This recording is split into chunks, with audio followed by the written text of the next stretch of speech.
Kiki, I love you Ugh. so much, but you are going to be a pain in the butt this whole recording, aren't you? Well, I When mean, she isn't is a she? 6-month-old kitten. What do you expect? I like it when she's quiet, and she's used to me being on a computer in the bedroom. Are you going to nap? She might nap. That would She's be in my lap. great. We would Well, love it. that would be nice. Mm-hmm. Mm-hmm.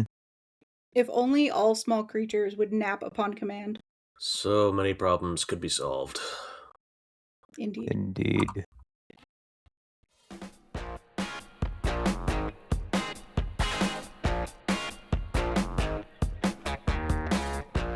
Welcome to Two Men and an English Major, the show where a woman with 2 literature degrees, myself, attempts to educate 2 clueless men about the stories everyone says they should read. I mean, yeah, that's us. We Accurate. can be quite clueless. I'm Lynn, the English major. I'm Ben. I'm the husband. I am Jordan. I am the friend. I still think it's hysterical that that is your name. The friend. I mean, it's that or the resident Florida man. I mean, This is Oh, true. both are true. So, v- so what are we reading this week? As promised this week, we are going to be digging into Beowulf. Oh This yay! was a request from a former student of mine who wanted me to reach out and shout out the class of 2026 at Faith Christian High School. They were sophomores in my English class, and the boys in that class were the first group ever to translate even remotely accurately the Old English lines of the beginning of this poem. I was impressed. Not 100% sure they didn't cheat, but they did a great job and they've been bragging about it ever since. Within fair reason. enough. I mean, Old English is extremely complicated and annoying to deal with. Modern English is extremely annoying and complicated and hard to deal with. What are you talking about? Modern English is made of like 72 other languages and doesn't follow any rules.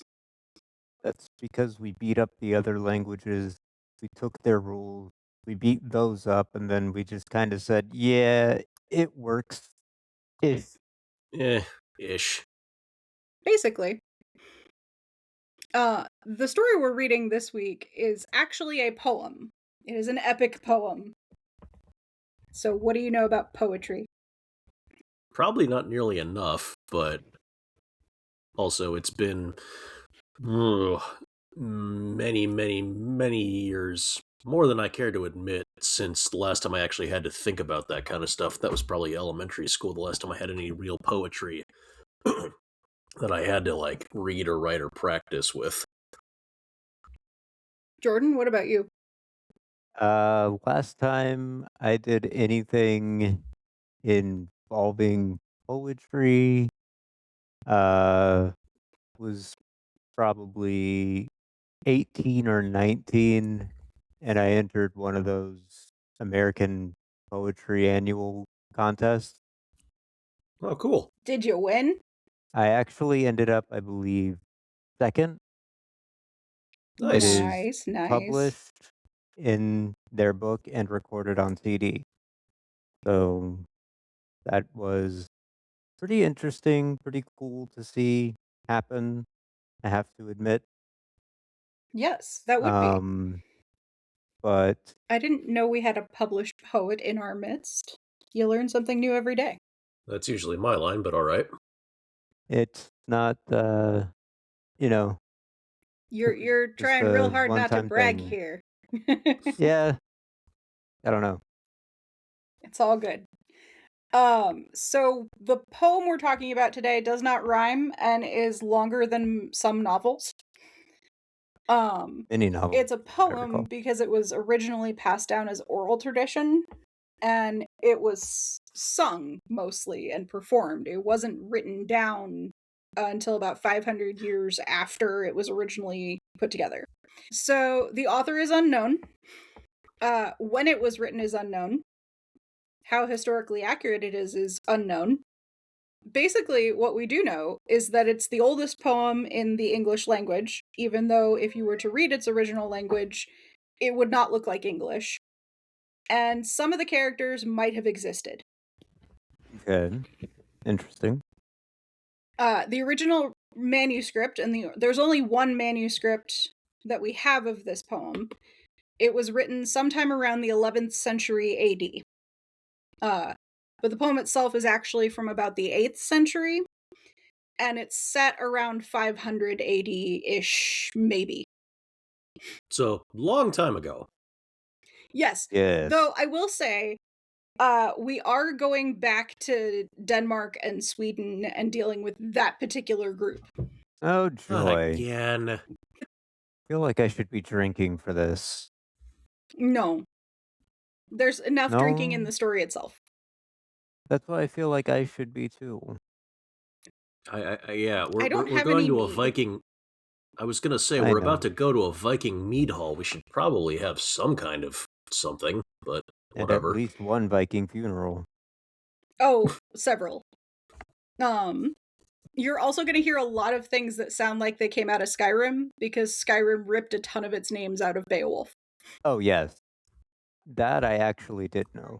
So, something we are going to come across multiple times in this story is that there are a ton of Christian references here. The first manuscript was most likely written down by a monk who took any and all pagan references to Norse gods or their own thing and tried to Jesusify them. Because Rude. that always ends well. Yes. It's actually fairly obvious when this happens in the poem, and I will point out a few places where it's just so awkwardly shoved in there. It was Yeah. an oral tradition originally passed down before being written, so people would memorize this whole story and sing it. It was set in what is now Sweden, home of the Geats, and that's how I'm going to pronounce it. I apologize to anyone who knows anything about Old English or the Anglo-Saxon period. My pronunciations are going to be horrible. I'm sorry. You'll know more than we do. Cool. It is an epic poem, and I have a lot of stuff in our notes right now that come from literally the context PowerPoint I have from teaching Beowulf for like 6 years. I had a Um, feeling giving this a read over. so an epic poem, I have an acronym for epic. So it's a Yes. long narrative following the adventures of a hero. E means they embody the values of that time. P, they possess supernatural traits. So in this case, Beowulf is super strong and very beefy. He's a Uh, himbo. yeah. No, he's not, but we'll come back to that. He doesn't drink the respect women juice. Otherwise, yes, he would be a himbo. I stands for identifying a need to go on a quest. So there's this very clear hero's journey moment.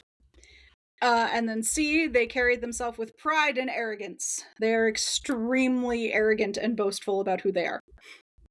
We will come back Yep. to this acronym again when we do the Odyssey. Oh, Oh good. boy.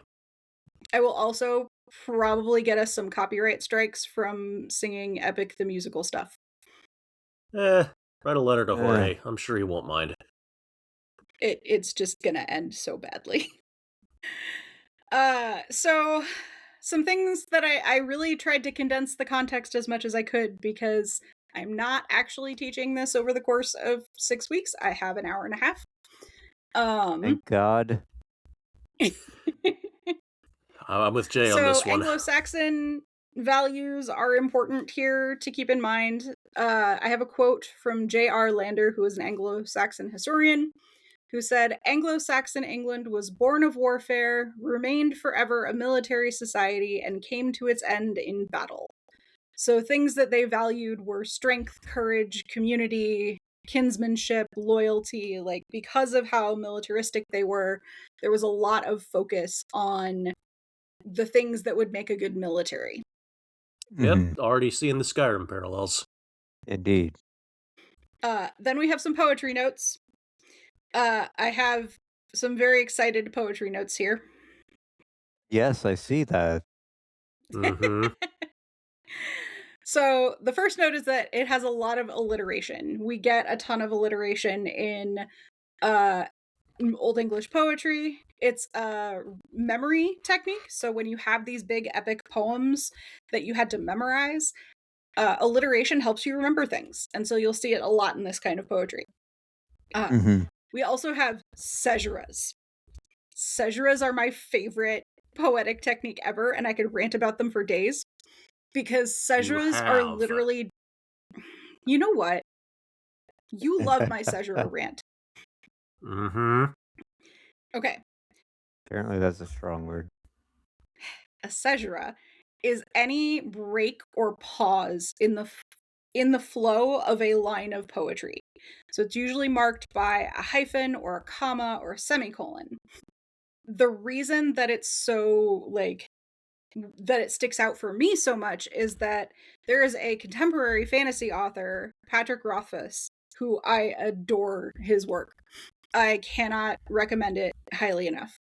And there's a character who is a bard. He is a poet and a singer, and he inherits a sword that is he butchers the pronunciation of the name of it, but when he does, he accidentally calls it a caesura. And it just seems very fitting that he gets a sword that cuts or breaks things when a caesura in poetry is a break in a line of poetry. Mm-hmm. And yes, I did buy her the sword that is the replica from the book. It's hanging on our office wall. Of For our course you Iron did. Anniversary.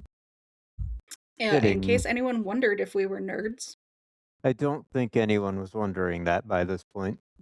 That ship has sailed, circumnavigated the globe, come back to port, and set sail again. All right. I mean, he's not So, wrong. in order to force myself to move on from caesuras, we are going to talk specifically about kennings. So, kennings are metaphoric descriptions of things that are usually 2 or 3 words. They're meant to be a very dramatic renaming of something. So I have some examples here. Do you guys want to read them for the audience so we aren't stuck with just me talking? Sure, why not? Okay. Ben, why don't you read it, and Jordan, you try and tell us what you think it is. We have the kenning of Bone House. Bone house. It's got. Hmm. Bone did not mean sex back then. You know, fair Just got it. but Gotta put it rude. out there. Um, body. Yep. Gold friend. Gold friend. Okay, now I'm just Yep. thinking James Bond. Damn it. Um, gold friend. It sounds like the opposite of a gold digger. It kind of is. So it's like a prince or a lord who gives you gold and is very generous with his wealth. Oh, so it's a sugar daddy. Yeah, basically. I have some others Got it. here. We have ring giver, which would be like your lord who gives you gifts when you do heroic deeds. A flashing light. Ben, what do you think that one is? I mean it seems too self-explanatory, so I'm guessing like some kind of maybe a torch or Nope. a lightning strike or What would catch uh the light when you swing it? oh, a sword blade. Yep. Huh. So it's a lightsaber. I mean, the In a ancient literal Nordic sense. version. Yeah. And then, Jordan, where do you think the whale road is? Open seas. Yep. So these were ways that they described different places and things. It was just a way to work with poetry and give it kind of a flair. Then there's a word that comes up a lot, and I will reference it a few times because in some of the places it is replaced with God or Jesus. But in the original epic poetry, they would have seen the word wyrd. Wyrd. which stands for fate or destiny. It was the Yeah. thing that was defining who you are. I know, it's the TM Destiny. Yeah, no, not that Destiny, not Microsoft Or the failed game. Gundam, but that's a whole different kettle of fish. It is where we get the word weird, because the word weird originally was to describe anything that you couldn't explain. It had to be like fate or destiny that made that thing happen. Okay.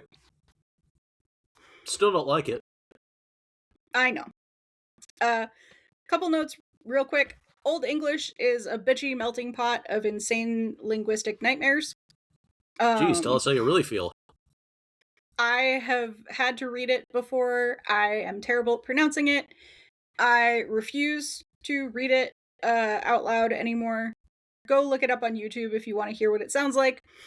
The translation yes. that I have mostly used for reading Beowulf is the Seamus Heaney one, but there are some other really good ones.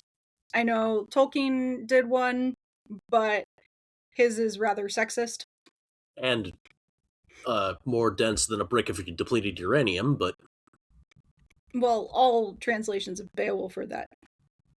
Our spelling of weird is just basically a phonetic spelling of the Old English version. They're pronounced Yeah. the exact same. Yep. So some So, themes of this story: very strong, clear good versus evil. If you like your good guys to be good guys and your bad guys to be bad guys, this is the story for you. yeah, there's no real gray areas yay! in this one. Loyalty, heroism, and then the sanctity of home. So, how sacred it is to have a home or a place that you belong. I said that does sound very important, and also vaguely kind of reminds me of some of the plots of The Mandalorian. The Mandalorian, The Hobbit, a lot of them pull story beats from this. We'll get into that. True. So, I'm going to give a spoiler warning here, but I will also say, like, this is the oldest known poem in the English language. I don't really think a spoiler warning is necessary. Like if You you know, I don't know at don't least disagree. yeah, if you don't know at least the basics of this story, pause the podcast and go read a summary real fast and then come back. Well, no, honey, we are the summary that they can listen to. That's the whole point of this podcast. Yeah. Fair enough. Carry on. Anyway, so I broke the story into 3 parts, and you'll understand why as we go along. Essentially, the story has 3 different monsters that it centers around, and part 1 addresses the first one, part 2 is the second one, part 3 is the third one. It all makes sense. We're gonna start Allegedly. part 1 though with the story of Shield Chiefson, aka not Beowulf. He was a Yay. pretty great dude. He was the founder of the Danish royal line. He was originally a foundling or an orphan that no one knows where he came from.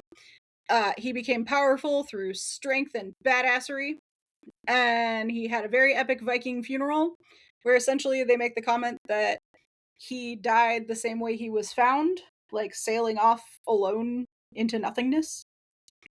Hmm. Good bit of symmetry, that. We get his story for like several pages, and then we find out about his son, Beo, who is also not Beowulf. Joy. I'm His sensing son a is theme here. his son is renowned. He inherited the title. He was a good king for a long time, and then he died. As kings are wont Then to do. we then we get the story of his son, Halfdane, who is still not Beowulf. Half Dane as opposed to full Dane or quarter Dane? Sorry, had to. You know what? He's not It was wrong. there! Halfdane is still not Beowulf, and he had no sons, or he had sons who died before he did. So they Congratulations. are not 100. Well, you know. Unfortunately, that led to a succession crisis. Yay, Hamlet. Where have we heard that one before? You know what? This one goes a lot smoother.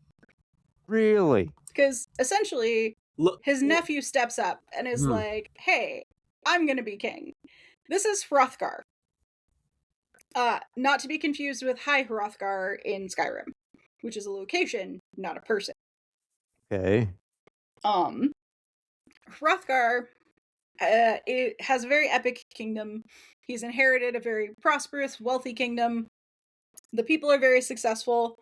He has decided that we're awesome, so we should build ourselves a monument to our awesomeness. So they build the Mead Hall of Herat. They decorate it with a ton of gold so it's and basically the party tapestries and all house. the finest art. Yes, Yes. it is a party hall.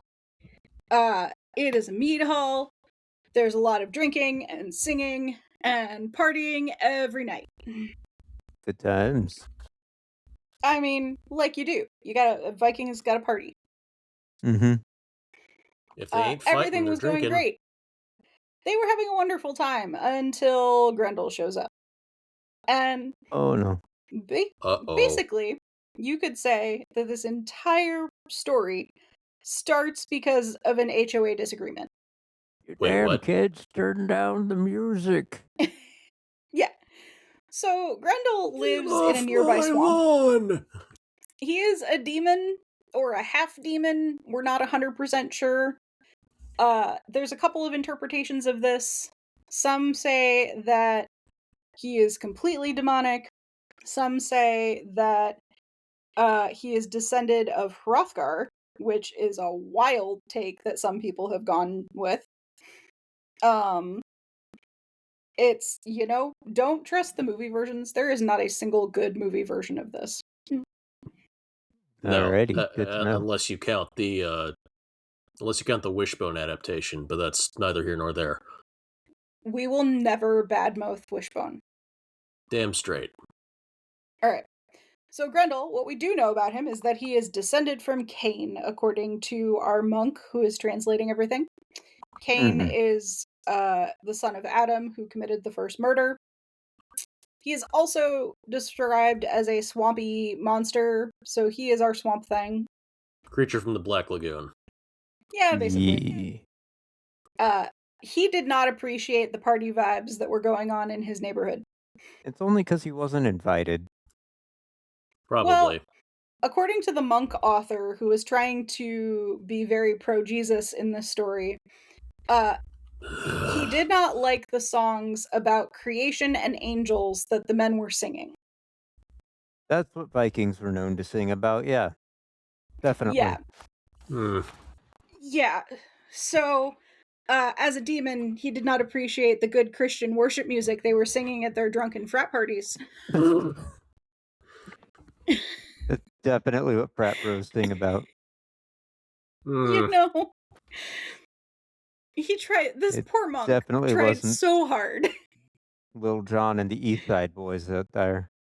So then, after one night of partying and drinking, everyone passes out. And in general, the mead hall, like, you would just fall asleep where you were. You'd lay down on the floor or on a bench and just kind of conk out for the night. There wasn't really, like, bedrooms or anything. So all the men are just passed out in the mead hall. Yeah, it's just one giant room with a fireplace, or three, depending on how big it is, and then you just fall asleep on the nearest bearskin rug, or whatever. Yep. So one night, everyone's passed out, and Grendel breaks in and does a slaughter, and kills 30 men in one night. Oh, come on, those are rookie numbers, Griddle. You can do Okay, better. Jordan, you say that's rookie numbers? He does this every night for the next 12 years. Damn! Okay, that's slightly better. You would think eventually the Danes would run out of men. But, apparently they don't. And Grendel is just able to keep raiding every night for 12 years. And what do you murdering think they've been anyone who doing in sleeps that in the mead hall. There's mention of literally 2 women in this entire poem. They've been busy. Sure. That's Hrothgar moving on. being problematic, yeah. Yeah. Hrothgar being a peacetime king, doesn't really know how to deal with this. He prays to all the different pagan gods, but none of them intervene to help him.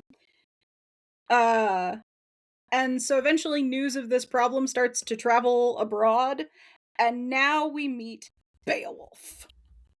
Took you long 50 enough odd to get pages to the in. title character. I want to say we don't meet Beowulf until like page 86 of the version that I pulled from. Good Dear lord. God. So Beowulf, Let me guess. our hero, Let me guess. We're gonna get a giant resume now. multiple times. Oh no. Great. Basically, the entire first section of this is Beowulf's job interview through multiple committees. I had this experience recently, except not in the Anglo-Saxon version. I was about to say, I where's mean, where's all the monster parts? I have not you don't killed a get to bring monster. those I'm sorry. home. Lame. All right. So Beowulf, he is the nephew of the Geat king Hygelac. Gesundheit. He is known as the greatest hero in our known world at the time. He decides to travel to the land of the Danes to solve their pesky demon infestation, and sets sail on a sea voyage to go there with 14 of his best bros. All right. Now, again, he was not invited to fix this problem. He heard the rumor of the problem and went, "Ha, I am the man to fix this," and hopped in a boat. Yeah, as you do. I mean, You know. a little presumptuous of you. It's like when boomers tell you to just go show up at a place with your resume and say, "Hey, you should hire me." Yeah, because that works. It does in this. Well, yeah, that was Lucky 1,500 years ago, at least. Times have changed. They were a little more efficient about this shit back then. So, when he arrives on the coast, basically he and his buddies hop out of their boat in full armor with weapons, and the guy who's keeping watch on the shore is like, "What the hell? Oh, Are what you an invasion doing? force? What is going on?" Yeah, Man, we're 15 the men heroes. invasion force. Okay. Well, that's the confusing part, is that they're fully armed and like dressed for war, but there's only 15 of them.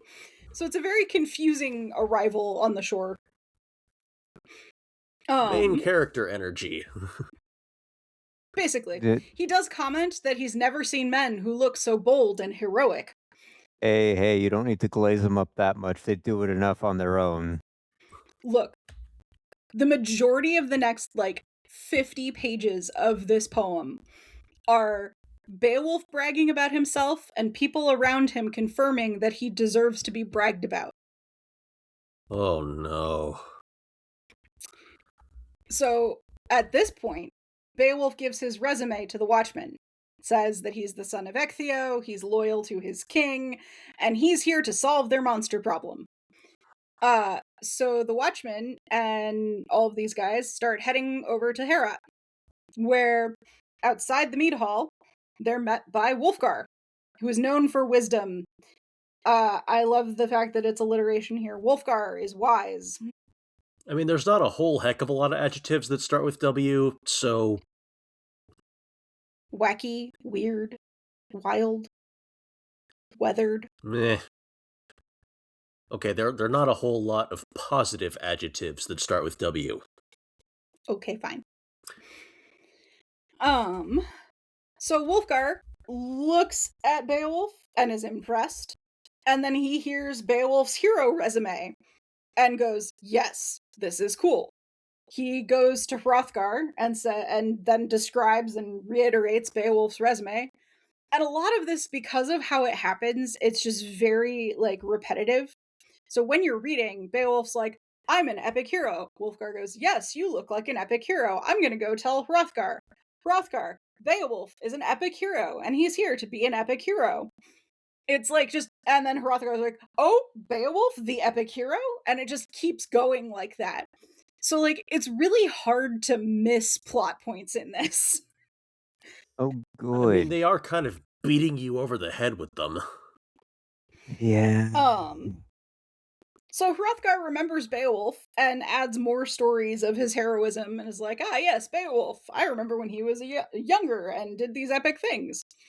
I hope he's here to deal with our problem that is the monster. He even like openly says, I hope he's here to deal with our monster problem. And everybody's like, he's said How like 6 times he's fortuitous. here to deal with the monster problem, but okay. Yeah. So he welcomes them into the mead hall. And they all come in, and Beowulf then gives his full hero resume to Hrothgar, and gives like the full performance version of it, and is like, here's all the amazing epic things I've done. And he offers to fight Grendel unarmed because the monster needs someone to fight on his level. Okay, I don't know if that's true, but sure. I mean, It it'll gets look worse. good on the resume. I mean, yeah. Hrothgar warns them that, you know, everybody's been dying who tries to fight him, and no one's been able to stab him, so good luck with that. And they decide to throw a party. Yeah. I mean, when in doubt, break out the mead. You will find that the Viking reaction to pretty much everything is time to throw a party. Yeah. Well, they have 3 settings: fighting, frolicking, and, well, I'm not supposed to say that word in this podcast this early. Anyway. I put the explicit tag on all of our episodes. Okay, they fight, they frolic, or they fuck. That's about... And if they're not doing one of those 3, they're passed out. Technically 4 settings. Shut up. The first 3 are awake, the 4th is recharging. I'm trying to think of an F word for being passed out. We'll come back to that. Forced reboot? Sure. Knowing how much liquor they consumed, probably. Alright. So then we meet this dude, Unferth. Unferth serves 2 roles in this story. The first one is to be the jealous boy who tries to challenge Beowulf's hero resume. Mm-hmm. He's like, you can't actually be that awesome. He even says, hey, you were in this race against a dude named Brecca. And I heard Brecca won. So that becomes an issue. And until Beowulf explains that actually, we were in this swimming race, and while we were swimming for, you know, days and days, we got attacked by sea monsters. And I lost because Brecca was a whiny coward who kept swimming, and I stayed behind to kill 9 sea monsters. So actually, I am the more epic person. Dear God. This is basically the point where everyone looks at Unferth and is like, oh. Mm-hmm. I swear, if Beowulf's ego got any larger, it would have its own gravitational pull. It would be its own planet. Epic heroes know that they are heroes. Clearly. So then we get our first female character. And she does not pass the Bechdel test. Of course not. So she is the queen, Wilthio. She brings in a ceremonial goblet of wine and starts going around taking sips off of it with everybody. And it is heavily described as almost like communion-like. It probably wasn't. It was probably some kind of pagan ceremony. But our monk friend has decided to make this as communion-y as humanly possible. Mm-hmm. Including her praying and thanking God for sending Beowulf to them to rescue them. Oh, well, great. Of course. Yes. So now we have Beowulf giving his formal boast about killing Grendel. I don't know if this is resume round 3 or 4 or what. But this is the point where he stands in front of the entire gathered hall of people and the king and the queen and gives his official statement of, this is what I am going to do. Good for you, buddy. And then they decide it's bedtime. So the only people in the hall who are going to sleep in the hall this night are Beowulf and his bros. And his buddies are like, nope, we're gonna wear our armor, keep our weapons next to us. We are terrified. We're probably not gonna survive the night. And Beowulf's like, I'm gonna strip down to my underwear. Because, you know. Because he's got to I intimidate mean, Grendel somehow. And being ugh. Anglo-Saxon, there probably wasn't underwear. No, there definitely wasn't. No. Nope. Beowulf is totally fighting in the buff. Yep. Mm-hmm. This always threw off my students when I explained that, okay, so he's going to go lay down. What does he do before he lays down for sleep? Well, he does something with his armor. What's he doing with his armor? He's taking it off? Yeah. Why do you think he's doing that? I don't know. And hey, look, they said he takes off everything under it. So what is this next scene? Is he gonna fight the monster naked? Yup. They're a little slow in the uptake. They were good Christian private school kids. Maybe a little. Oh, so they didn't know shit. Private school. All right, so then Grendel shows up. Yeah. It's late in the evening. He shows up, thinks everyone's asleep. He rips the door off its hinges and immediately eats a dude. Bro, Bummer. just open the door. You don't have to rip it off the hinges. It's so hard to repair. He's a monster. He's got to be extra. Don't worry, they basically destroy the entire meat hall during this fight. Rude. You're a guest, Beowulf. You don't own it. Beowulf gets him in an arm lock, and for the first time in his demonic life, Grendel feels fear. And it is very descriptive that he wants to run away and hide like an animal who's been trapped. Wow. Yep. And then there's a long bout of wrestling where they describe like tables being broken and tapestries getting ripped off the wall, and these guys are just like destroying everything in sight. So it's just full-on professional wrestling, like Greco-Roman.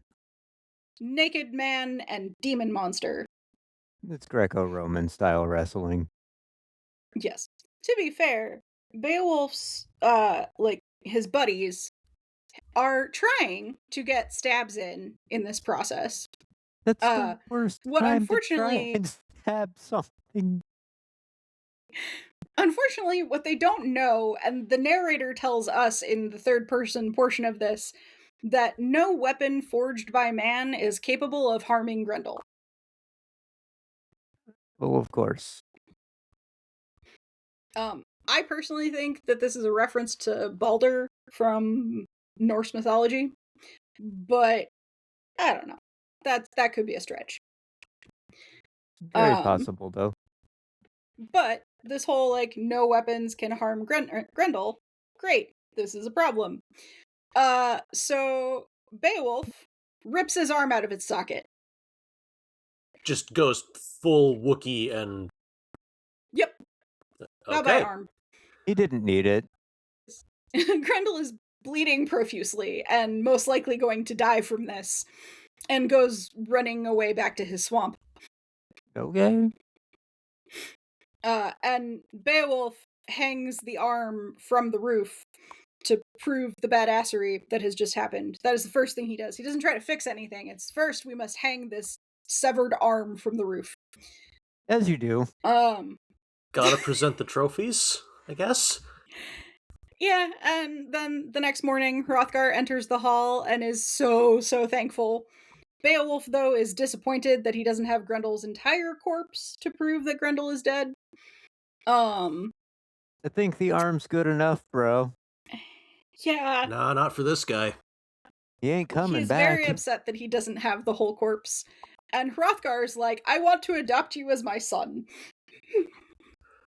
That escalated quickly, but alright. Yeah, for real. Yeah, they both have very different reactions to this. Beowulf's like, man, if I had the whole corpse, you could actually believe me. And Hrothgar's like, you have done me such an amazing service. You are like a son to me, you beautiful human. I could have done so much better. Like, I screwed it up so bad. You'll never believe Beowulf, me. Beowulf the perfectionist. For real. Um, so then Sheesh. everyone gets to work basically putting the hall back together for another party, and that is the end of part 1. Part 2 begins that night when they have a banquet to celebrate Beowulf saving them from Grendel. Yeah. Woo! They give him Party. about 1,000,000 presents. Well, of course. And then a random bard starts telling a story that takes up about 50 pages. Good lord. Why not? It highlights themes of honor, revenge, the ties between the two households. It has a lot of foreshadowing and pretty language. It's very beautifully written. It has no bearing on the plot. Or why should it? So we're going It to skip only forward takes to up everyone going to 50 bed. pages. So they all go to bed. Mhm. And unfortunately, Grendel's mother becomes a problem here. Oh no. Oh dear. She does not have a name. She's just known as Grendel's mother the whole time. Yet again, a Rude. female character that does not pass the Bechdel test. She is So Miss Vengeance I'm Lady. gonna. I was about to say I'm gonna assume she is monumentally pissed. Oh yes, No, she's she totally has come fine for with it. vengeance. And she does a rampage. Now her rampage is much more targeted. She doesn't just come in and kill 30 people at random or eat a dude. She comes in and steals Hrothgar's right-hand man and her son's arm. Okay. Bummer. She has goals. Or at and- least a shopping list. Yeah. The problem here is that Beowulf was in a different room. He was not in the mead hall that night. He had been given his own quarters to sleep in, and so he wasn't there to defend people. And Hrothgar is upset at him for this, even though Hrothgar's the one who gave him the second bedroom. I'm sorry, Hrothgar, your Beowulf is in another castle. Yes. Get out. No. Asshat. So basically the exchange goes, Hrothgar, could you maybe do me a solid? Beowulf, no problem, bro. And then Beowulf and a bunch of people ride down to the swamp, and they find the dude, Hrothgar's right-hand man. They find his head just sitting on the side of a lake. Yeah, the Crypt So he's Oh dead. boy, Keeper. now it's a horror movie. Oh yeah, definitely a horror movie set.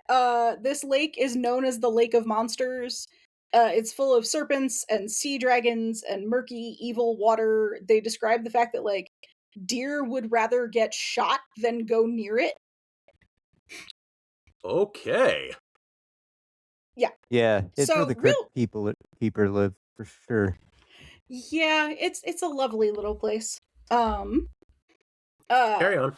So Beowulf gets geared up because if he's gonna fight a monster on land, he's not gonna wear armor. But if he's gonna jump in a lake, he's gonna put on full plate armor. Genius. Sir?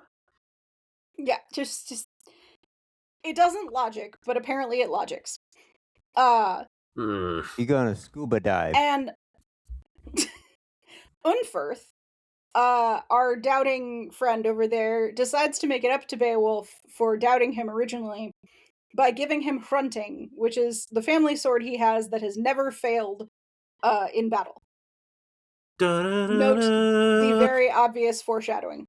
Yeah, I have a feeling I know how that ends, but go on. Beowulf is a little more practical with his speeches here. Because, like, previously it was all, I'm so amazing and boasting, and I'm gonna fight this man hand to hand. Or this beast hand to hand. Here it's, if I die, give all my stuff to the king, and my men can sail home with it. He, like, basically gives his last will and testament in case he beefs it. Then jumps into the lake. Yeetus Deletus. Cowabunga! it is written in the poem that he spends the majority of the day swimming downwards. What kind of lung capacity does this bastard have? No idea. Yes. Fair. As he is swimming downwards, he's going past all those sea serpents and like sea dragons and whatnot, and he finds near the bottom, he's aiming for a cave, and all these monsters are trying to grab him. And Grendel's mother yoinks him into the cave to fight. Wee! At this point, Hrunting does nothing. I had a feeling. Bummer.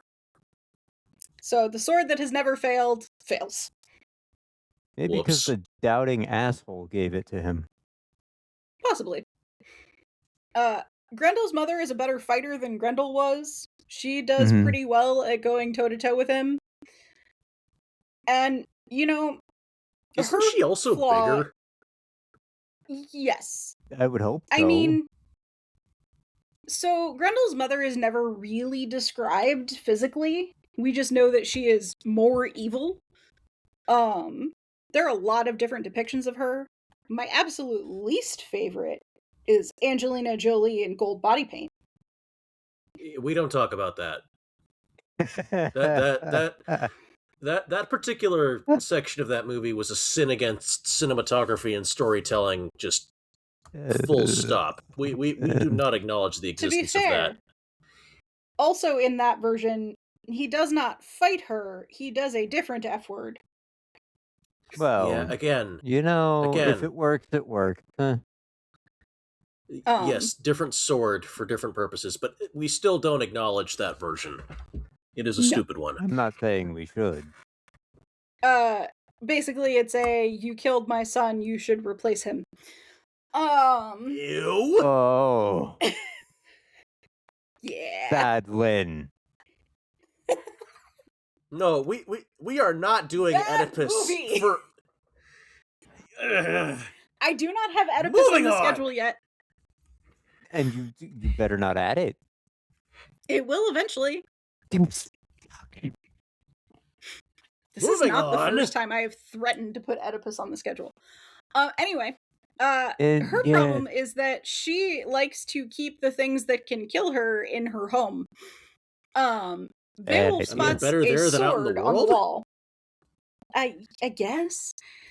Beowulf spots a sword on the wall that is clearly made by and for the giants. That is just conveniently hanging on the wall. And he grabs it and swings it, and it just cuts through her neck like butter. Woo. Paula Dean would be proud. Jordan. What? Butter. He loves butter. Alright. So he's got this sword.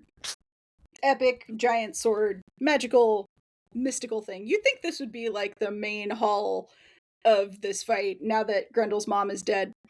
But no. Grendel is also in this cave and dead. And he's like, ha! I can get proof that I killed Grendel. So he decapitates Grendel's corpse. Rude? Little overkill, but all right. Bro. Meanwhile, if you've got the weapon, use it, but still.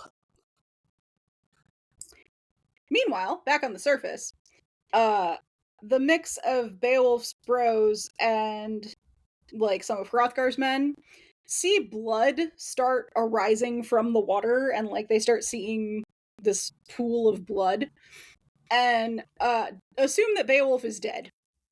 Well, that's a mistake. Yeah, everyone except for Beowulf's 13 warrior friends go home all sad and ready to like mourn him. Well, okay, a little premature. Yeah, Beowulf's buddies are like, we're gonna stay by the lake in case his body floats up here. Oh, I guarantee you there was one of them who's like, nah, he'll be fine. Give it a minute. Yep. Mm-hmm. So then back on the floor of this lake, the giant sword melts. The blade melts because apparently Grendel's blood is toxic and is like he part acidic. xenomorph? I don't know. I I mean, wish. it wouldn't surprise That me would at this be a point in the fun story. story. Beowulf versus Xenomorph would be so much fun. It would be I very mean, we'll add short. it to the list of movies we want to make when we eventually get a budget. So Beowulf grabs Grendel's head and the hilt of the giant sword and swims back up to the surface. All of the sea monsters are gone because by killing Grendel's mother, apparently they disappeared. No problems. Convenient. He pops out of the water. His bros are super excited. And they go back to Herat. And it is time to party again. Of course. Rinse and repeat. You Yep. just brought They have the another dude party. who's got acidic blood's head back to friggin' land. Well, he Why was wouldn't you able to party? prove that he actually did kill Grendel. I mean, again, that perfectionist came back. Yeah, Lord only knows what you disintegrated on the way back, but party. We're not worried about the ecosystem of that particular lake. It was a swamp. No one cares. Fair. After the party, Beowulf and the Geats sail home with basically a shit ton of presents and money and horses because And swords and shields and yeah, all Hrothgar is basically like, you can have everything. You save my people. Take all my shit. And that ends part 2. Thank God. Almost there. We're getting there.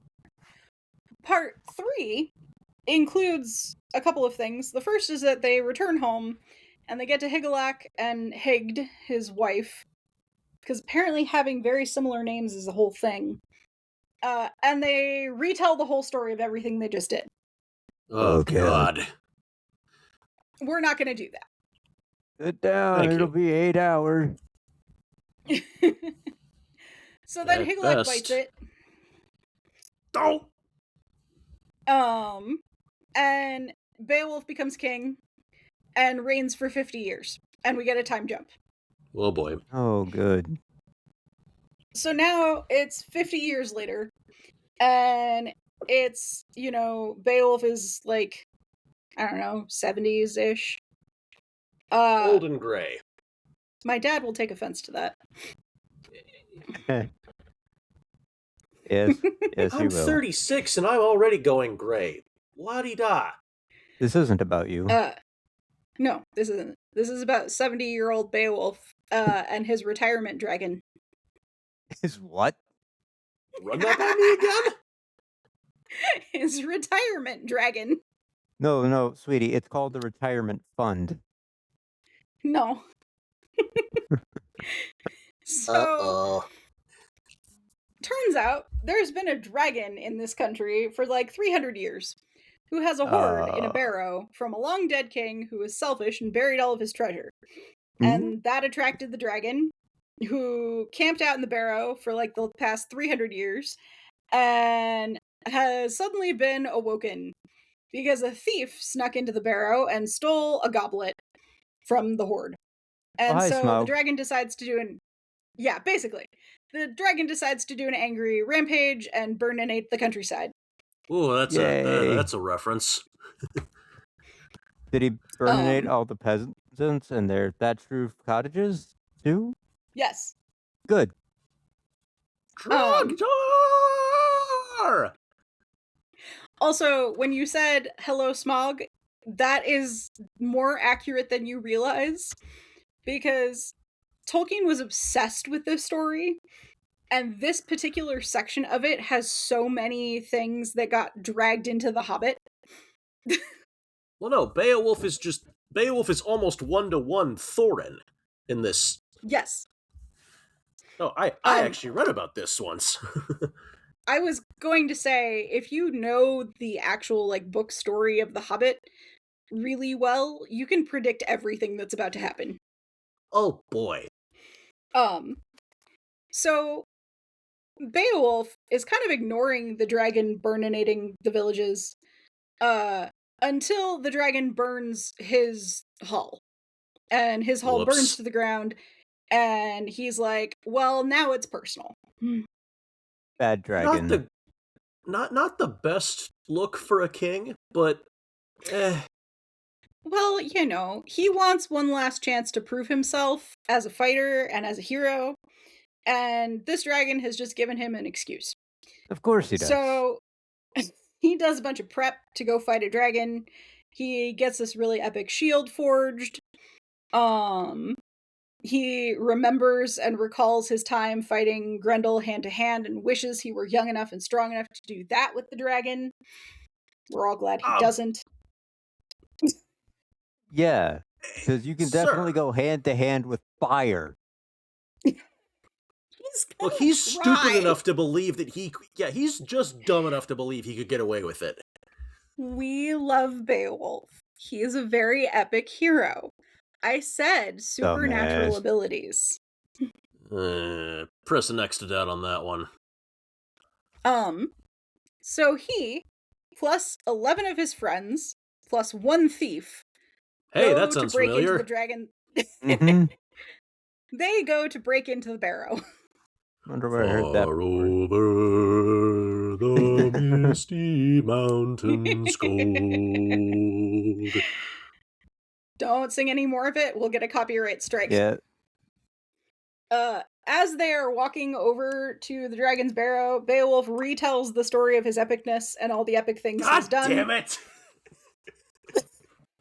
I told you. Here's another 16-hour recap now.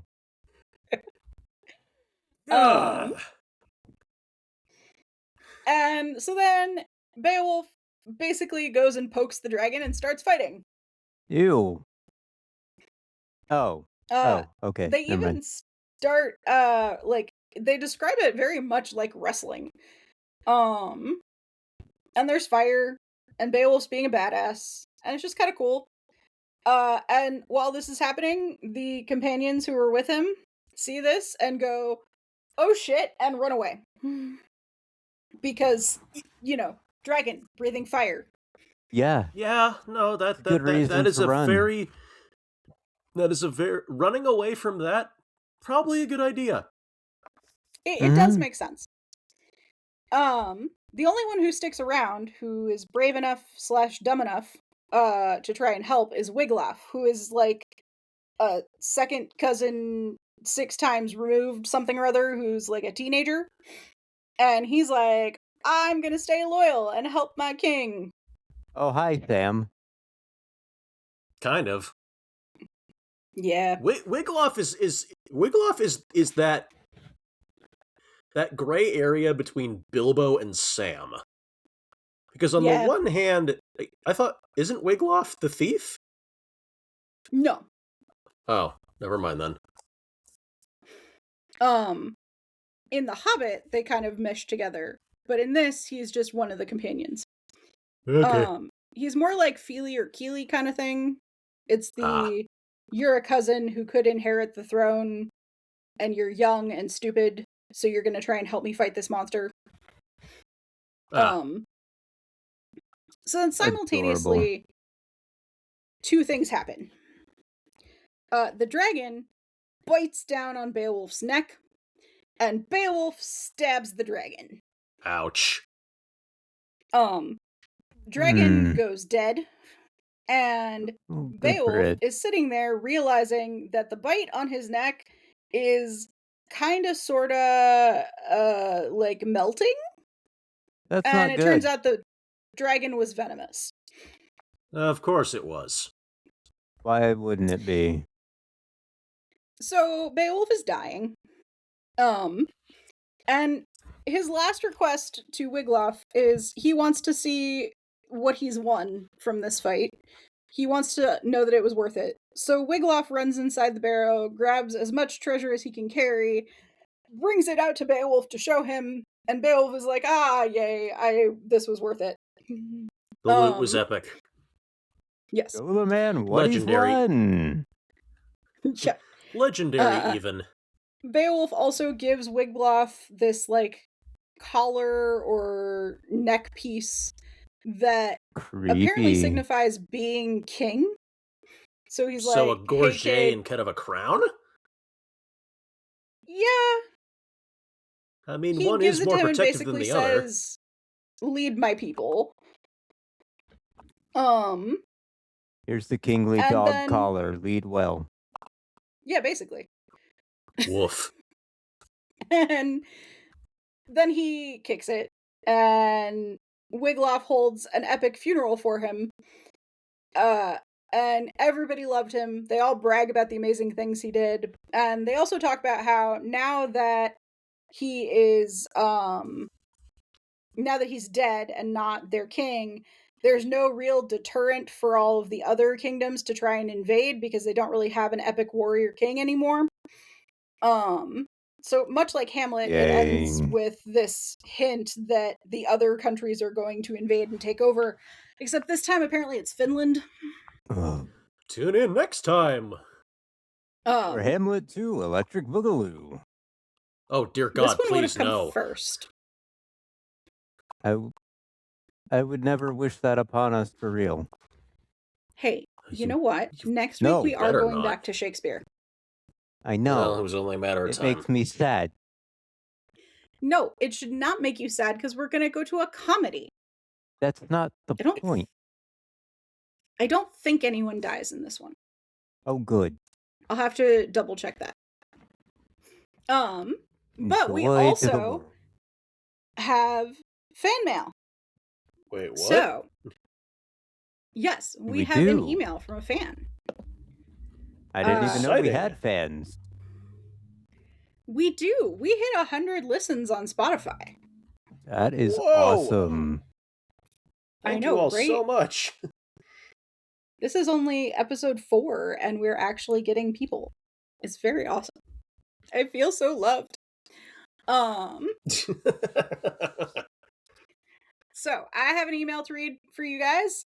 This is from Mikey. He says, "Hi y'all. Greetings from Edinburgh, Scotland. I hope you're all doing well. I've been enjoying the pod. Good job in getting off the ground. Welcome to Podcast Land.